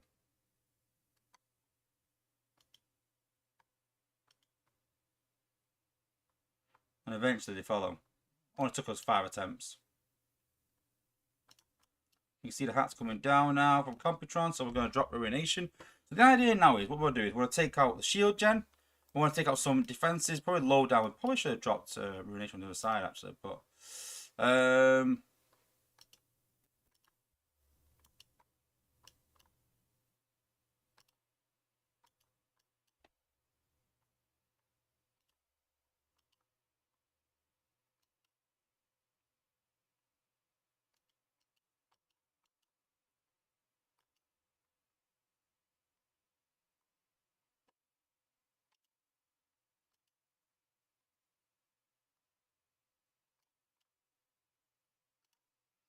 This is where we use sits gun now.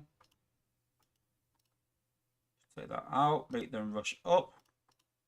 I'm going to use skids down here to make them go upwards again. Red alert as well, just keep them alive. Pipes are still stuck down there.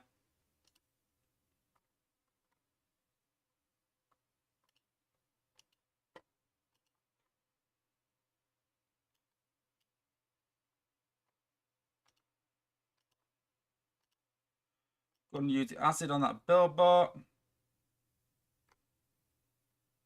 Doesn't help, the pipes is down there, but never mind. I'm not going to use twin twists because health is too low, so I don't want to use them and then he dies.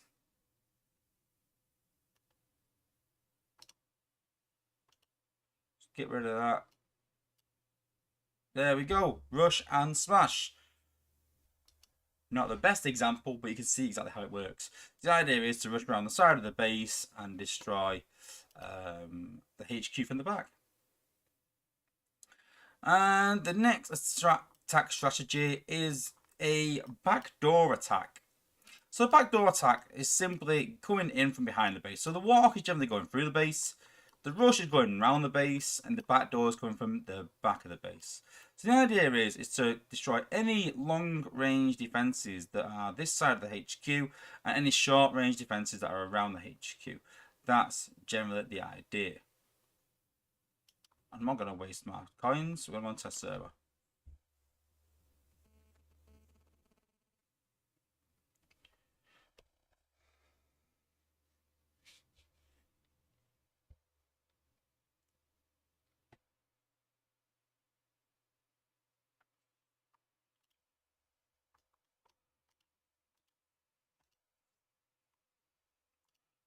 So, typical bots from the back door is ruination is really important. It takes out a huge section. You can probably do it with Magna Boss as well. But I think key bot is using, again, a low level bot just to trigger any mines, anything like that. And it's really important for sort of starting the backdoor attack off.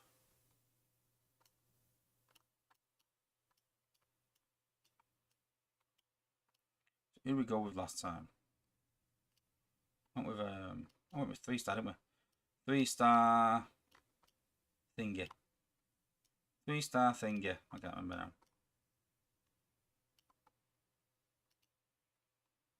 I think it'll do, I think. In fact, no. Lower level. Lower.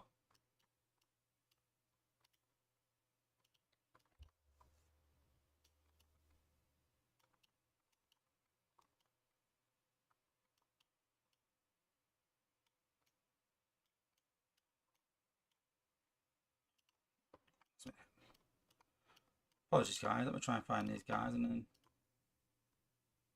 there we go. So we have a little bot. That's just to trigger the attack, which I'll show you a minute shortly. Then we need cup. Now with cup, we just need plenty of healing. So we've got his G1 that heals, and then as a combat, we can put Nightstick on him as well, just to give him the extra healing and damage as well.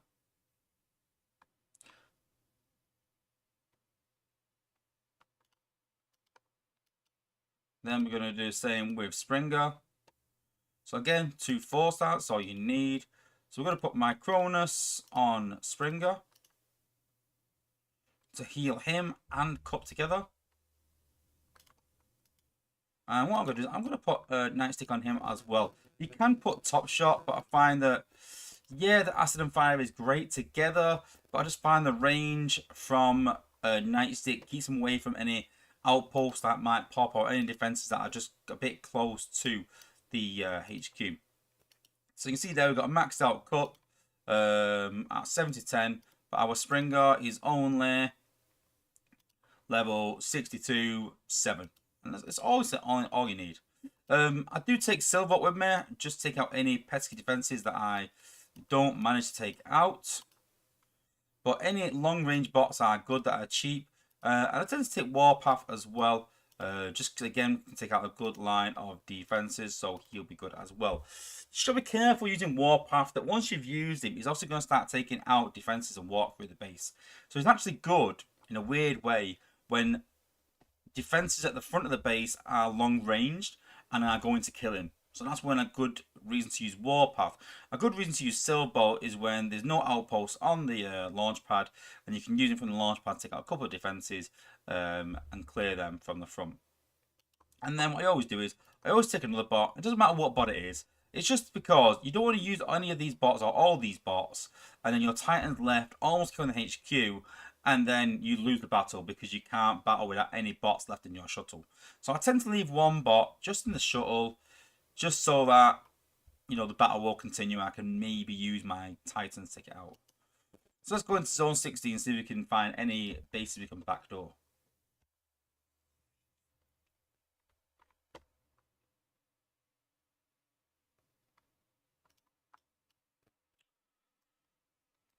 So here's a good example of a base we can backdoor. Now, if you had the shield gen, then I will show you how to take the shield gen out.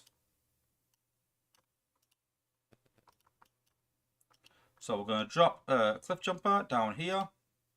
And you see it's really low level. So as soon as he gets hit by something, he's dead. There we go. That's all I want to do. We want to trigger the attack. And I'm literally going to fast forward it now. Now, a good way to get rid of the shield gen is literally just put down a Titan Blast and a Red Kremzik. Now, the shield gen is not active on this base, but you will see that with a Red Kremzik, it will take this out, and it means that the HQ shield is gone. There you go. So now what we want to do is we want to avoid the Combiner outpost, which was active down here. We want to get up here. We want to try and get rid of all these defenses. Now, if you're not too sure that the acid from your Titan and a boost is going to take that out, drop your Combiner at the same time as that acid and boost, and you'll find that it will, you can use your Titans to take that out as well. So I'm going to try and take out as much of this as possible with our Combiner.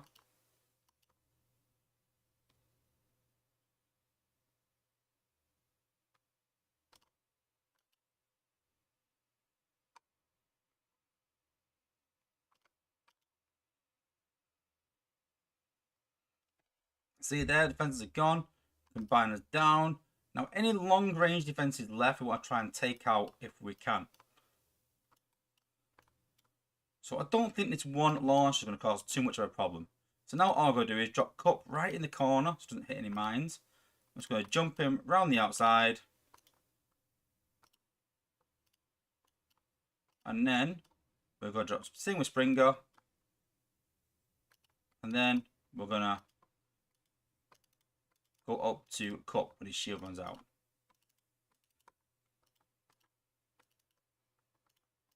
And he's off the map, so we can't. So let's just put him there. What the hell?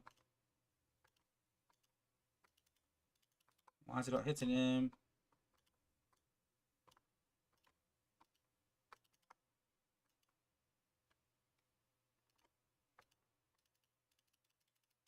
Why is it not hitting him? Why is it not?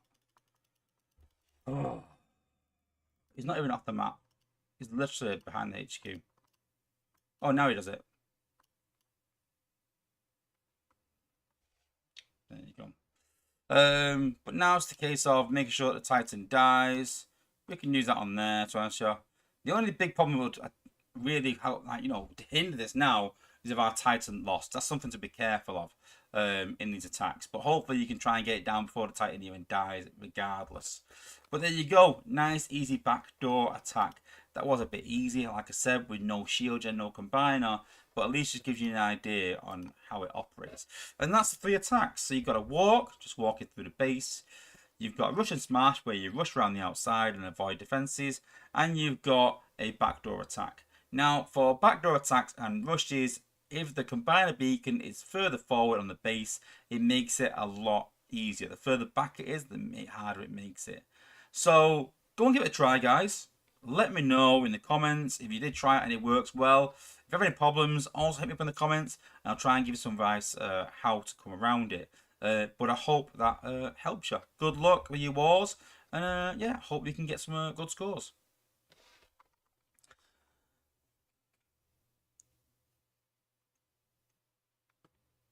Yeah, I don't know why Springer didn't jump up then. Mad, but yeah. Cool. And last up, we're going to take a look at the new bots announced as part of the, I say endurance, but we don't know yet. It's to be determined, but we think it's the endurance. But the new bots announced are Orion Pax and D16 Megatron, which we'll take a look at now.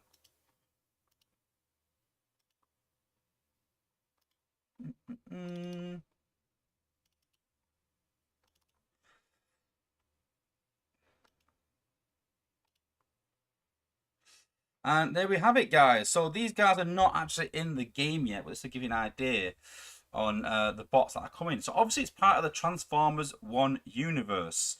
So obviously with the release of the film coming this year, soon, they're bringing these sort of bots into the game. And they did say in the stream that they've got license from Universal to use bots that are in the films. Now that sort of worried me at the start, thinking, oh my god, are we going to see Bayformers? I hope not. But we are going to see these guys in the game, which I'm not too bothered about. I mean, everyone likes a Prime, everyone likes a Megatron. But they said that the skins might change over time and revert back to the generations of Iron Packs in line with the toy line. So I'm not too sure if it's like a limited time thing that they're allowed. I'm not too sure. It's just to promote the game, maybe. I'm not too sure. But I'm not unhappy about them coming to the game. I think the big part of it is obviously how they will operate in the game and how good they are. Once you see a Prime, once you see a Megatron, that's really, really, really important that they're some of the best in the game. I've spoken about this previously around, you know, how likes of Brawn and Bumblebee are not necessarily some of the best bots in the game, but are some of the most important bots in lore. Hound, Cliff Jumper, Shockwave maybe. Bots such a caliber that are so good or so well liked in lore should be good within the game. And so I'm hoping that when Orion Pax and D16 Megatron come to the game, that is the case. So we should be getting into tests soon. So I'd imagine next week or the week after we'll have some more details where we can actually show you them in the test server, have a first look at their ability, and what they're going to do. And I can give you my judgment. So watch out for that coming soon, guys. And yeah, I'll give you my lowdown as always. So yeah, don't forget the subscribe button and don't forget to tune in and never miss another video with these exclusives to see these new bots go into the game. Here's hoping.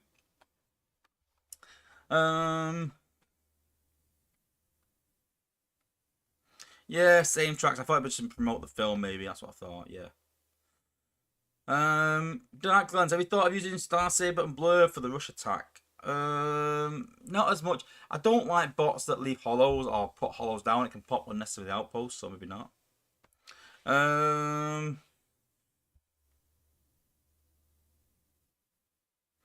Blade 19, you really hate when things go against you, resort into ruination. I use ruination for everything, just because it's so good. Why not use the best content, you know? Oh, Marazambiano, yes. Oh, no. I will look at Lightspeed. I will talk about Lightspeed. Sorry. I have missed that.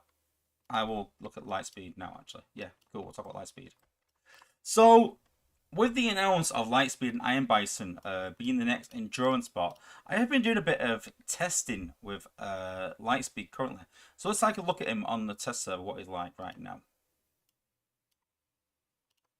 So currently you dash into combat and gain 200% health, which is based on your max health for 6 seconds. Then swiftly retreat blinded targets. The final target, you do 4k damage or thereabouts. Don't forget, oh guys, this is the 4-star version, no G1 core, nothing like that. So no doubt these stats will increase for the 5-star version. But one thing that they have said in playtest is that it probably won't pop outposts. I know we talked about it previously that it might. I was on the fence saying I don't know. They just thought that it might be a bit OP, which I was kind of on saying the same thing, to be honest with you. But they said that if it pops outposts, the cost will increase significantly. I think we've already got a lot of expensive bots that do a lot of damage, things like that. And I see this as a really cheap alternative. So I think the idea is to keep it cheap and not pop outposts, which I'm kind of okay with. So I think the main problem with bot right now is that its health is quite low. We'll take a combat off and you can sort of see where it lies. Naked as such. So 33k health. When we sort of compare that to most other decent tanks, you know, you've got 47k health. Let's make it so that he's naked as well. So 47k health compared to Lightspeed's 34k health. Don't get me wrong, Lightspeed is a 4-star, you know, and we are comparing that to a max 5-star. So there is that to take, but he's going to get a bit lower health. But we are trying to make bots here that are going to be decent in the game. And so we've got to look at him and go, what is he? So he's not obviously attack minded because he doesn't do a lot of damage. And obviously doesn't do a lot of DPS. So is he defense minded? Well, he doesn't have a lot of health either. So in that sort of sense, in talking like health and damage as a DPS and ability damage, is not there really for protection and not really there for damage. So he's in that sort of midsection. So what is he going to be used for? And that's kind of the stumbling block for Lightspeed. And we talked previously about him dashing in and blinding targets, and we talked about that and that being the mechanic. But is that enough? So we'll give him a whirl.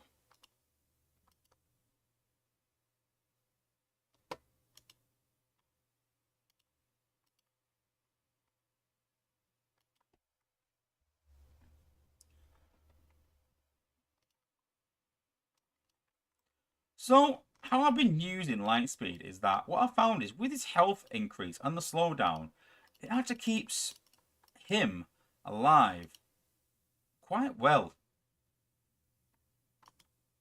So we'll go along here and we'll slow that down. We'll go along here and we'll slow these down. I can see there now they've a little blinded. They're kind of stunned. Obviously, there's no negating stun. So we'll hit this again.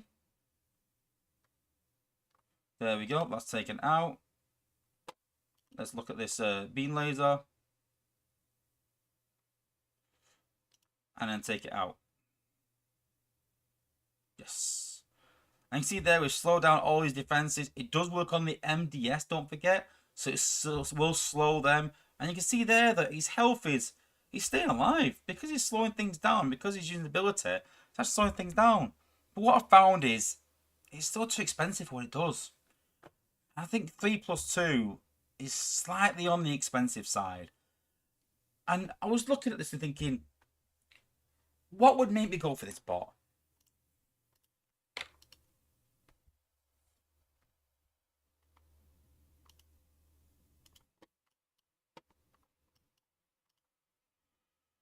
Now, I don't like blind as such.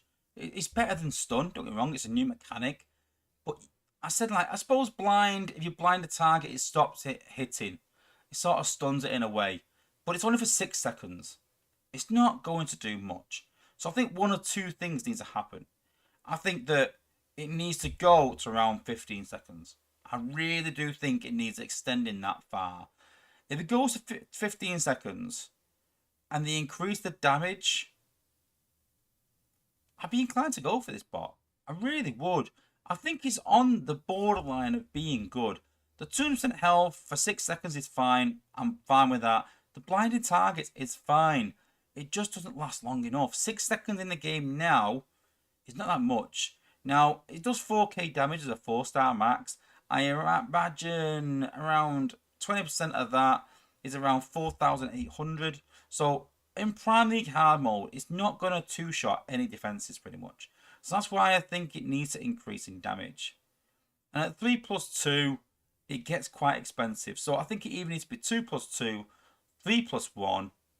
I think it needs to go to 5.5k damage, maybe 6 even. Dare I say 6? And 15 seconds. I honestly think if they can do that for Lightspeed, I'd be interested, you know. I might even run for him. And it's probably the first endurance bot that I'd run for. I think Nose Cone was quite good. I think drift was quite good. But we've talked previously about not really hitting the heights of these bots being really, really desirable. And I think this is the time now where they need to. They need to start making these bots desirable. We've talked about what's going to come of them when they start getting put in war batches, in batches that people want to get these bots for wars, and we're going to have to rework them again. So let's not make these bots, worthy of, Caminus for leveling. Maybe when he's not good for leveling, it's not going to be good for Zen farming. It's not going to be good at anything really, other than maybe in wars, with his ability works. So let's make him good for wars. Give him the 200% health, increase the blinding in seconds, increase damage, reduce cost. Done. Move on. Very simple. And listen, we can even put this into testing. And if it's too much, then take damage down a tiny bit. Reduce seconds down a tiny bit. I think make it 15 seconds is a given. I think that has to happen. The blind is probably the main part of this target, being light speed, and that has to be quite long. It's only in a line. It's only got short range. It needs, I would even argue 20 seconds is not too much. Honestly, for how, in a line it goes. Then it all matters about cost. We talk about these bots. It's not just about what the ability does, it's compared to the cost. If a bot does 15k damage in an area, which takes out a massive area, but its cost is 20, people are going to go, nah, I'm not going for that. Where if the cost was 5, it'd be massively OP. So, but then if a bot does 4k damage and it's 5 ability points, it's not going to be any good. But if it's 2 or 1, that's going to be pretty good. And so I think, honestly, hey, why not even do cost of 1 plus 2? Is that too crazy? Having a cost of 1 plus 2? Something different in it. I don't know. I just think there's something we can do with this bot to make him half decent. I think he's got decent survivability the way he is right now with that 200% health increase. I think that really helps him for ability 11. Maybe get 15 seconds. Maybe his G1 increases his damage. Increases cost to 1 plus 2. A lot of options could be happening with this bot. But they are taking next week off. And then I think we've not got long then afterwards. So some big change needs to happen very quickly. We can't be going 6 seconds. Let's go to 8 seconds. Let's go to 10 seconds and push it. We need to make some big changes and then settle somewhere in the middle or even accept them changes. And that's sort of, I think, the process that needs to happen with these bots now. We're making 2 incremental damages. We're taking too many incremental changes and then not quite getting there in time. So we need to make some bigger swings and find somewhere a nice niche point.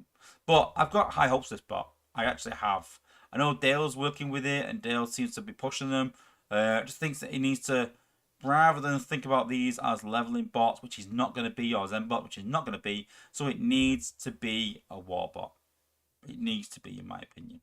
If it rushes in, I kind of get you being a bit cautious with it, but I think it needs to be a war bot, this one. Let's push some boundaries and make this bot really, really good and have something positive to talk about in these streams. If you've got any questions, well, stick them in the chat, guys. See what we can do. 5 stars, 42k health, 20 B's put. No, it's not too bad. MBR, does it work on MDS? Yeah, it does work on MDS, yeah. Does the health removed by FFD? No, because it's not a shield. So, no. I think that the health would be negated by anti-healing build bots, I think. But that is all, but we'll test that again. Oh, Dale's put the 5 star is double. I think that's a bit too much, being double. A bit more range. I don't know. Well, I'll have to see the 5-star version. Dale, if you send me the 5-star version for a weekend, I can put it through his paces and have a look at it. But I don't think it needs 250 health. I think 200% health is fine. Honestly, I think you're too much into it. I think the 6 seconds to 12 is a bit more of a disparity. It makes the 4-star useless and the 5-star useful. I don't think it needs more range. I mean, I'll take more range, but I think the cost needs changed as well. Yeah, grind time's put as he is right now. I won't go for him. Even with 12 seconds, I don't think I would. I think that the cost is a big cost and damage is a big stumbling point for me. You know, as we saw there, you keep hitting everything 2. So you're talking 3 plus 2, you're talking 3 plus 5, 8 ability points to take out 1 defense and slow. And you always look at this, and when you compare that, you know, to the likes of Sea Spray, who's 4 plus 3, you know, for 11 ability points, you're clearing anything in a massive line for 11 points, you know, and he's a gunner who sits back. You know, this is the kind of, you know, the kind of bar that you're up against when you're creating these bots. But I think a cost decrease, I think everything else there is put on a cost decrease, and I think then we'll talk. His last 5-star piece for Computron, I don't think that matters. I really don't think that matters. Combine a piece or not. It should be good regardless. So yeah. Even as the last 5-star piece of Computron, I won't go for him regardless. You know, I don't think 5-star combiners are going to be all that the way they are. They need reworking. It's going to be a long time. By that point, they'll probably be in batches. It's the problem you see with them creating content and not really being insightful and looking forwards and seeing that this content is, you know, going to take a long time. You know, 5-star Computron is behind 5-star Volcanicus. So 5-star Volcanicus, I would suggest, is probably going to be the next 6 months. And then 5-star Computron maybe a few months after that. So you're talking about 9 months to a year before you even see Computron. By that point, Lightspeed will probably be in a batch. You know? So yeah. If he's not good, I won't go for it. I don't care if it's a combiner piece or not. I think that's a problem, that we think that because it's a combiner piece, we have to go for it. But who's to say that Computron will be that good on offense? You know? Will it be good on will it be better on defense? Will they make him more offense minded and just find a middle ground and not be that good? We just don't know yet. You know, it's very hard to sort of look forward and say, you know, this content is going to be good. Who knows? So yeah. Right, well that's it for today's stream, guys. Big thank you for everyone for tuning in. Big thank you for everyone for staying tuned. Don't forget to hit that subscribe button before you leave. That's the biggest important thing. Have you had any feedback during the stream, like, you know, any buzzing or anything? Hope not. Let me know in the chat before we sort of leave, because I have done some little adjustments. Yeah. Dark support. Oh, don't forget, cons will still need Felbat for Live Kaiser. Ah, yeah. So yeah, we're not there yet. So yeah, we are for the bots, but we're not there for the cons yet. Fingers crossed. I've had no feedback today. No one's put in the chat that we have, so I will take that as not. But yeah, let me know. All right, cool. We're gonna shoot then, guys. Thanks for tuning in. I know it's been a long 2 hours, but appreciate everyone for staying tuned. Yeah, no feedback whatsoever. Fingers crossed, Matt have fixed it. Hopefully. All right, thanks for tuning in. Thanks for watching, guys, and peace out.